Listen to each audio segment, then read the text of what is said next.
Hello friends and family. Can you hear the jingle bells? Can you feel the joy and the peace in the atmosphere?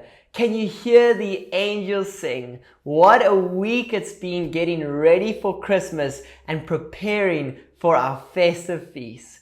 And so today my question to you is, what are you bringing to the table? And so our passage is found in Luke 7 verse 36 to 38, and it writes, "When one of the Pharisees invited Jesus to have dinner with him, he went to the Pharisee's house and reclined at the table." And so like we've shared this last week, provision has been met, the table has been set, and all that you got to do is come to the table. And so it continues in Luke 7 verse 37, "A woman in that town who lived a sinful life learned that Jesus was eating at the Pharisee's house." And so I want to encourage you, regardless of your past, regardless of what people say about you, regardless of your actions, God has prepared a seat at his table. That he has made space, he has made reservation for you. And so it continues to write, saying, "So she came there with an alabaster jar of perfume." And so this alabaster jar of perfume was expensive and costly. It was worth a year's wages. And so instead of spending it on herself, she chose to spend it on the very feet of Jesus.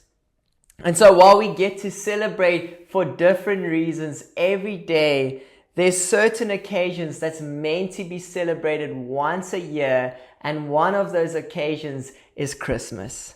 And so this lady chose to use what she saved for an entire year on one man, and that was Jesus.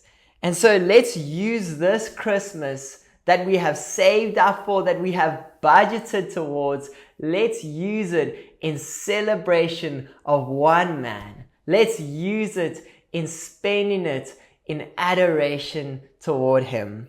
And so it writes in Luke 7 verse 38, "As she stood behind him at his feet weeping, she began to wet his feet with her tears. Then she wiped them with her hair, kissed them, and poured perfume on them." And so let's not waste this day. Let's not waste this moment. Instead, let's use it in pouring our adoration, in pouring our affection and our love at his feet. Let's bring our alabaster jar of perfume and let's bring it to the table where we get to spend it on Jesus. And so while Christmas is exciting and we get to celebrate it with friends and family, where we get to share gifts with one another, let's not forget the reason for the season. Let's bring our alabaster jar of perfume and let's bring it to the table. And instead of treating Jesus as one stranger, let's treat him as the guest of honor. While everyone is conversing, let's not forget that Emmanuel, God with us, is present in the room. And so one of my favorite pastime memories is waking up early Christmas morning and running downstairs where all the presents were at and finding my name written on a few. And so the excitement, the wonder of what could it be?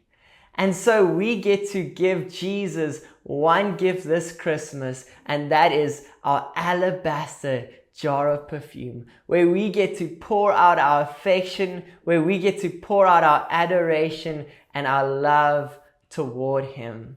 And so always remember, you are highly favored and deeply loved. Have a blessed Christmas.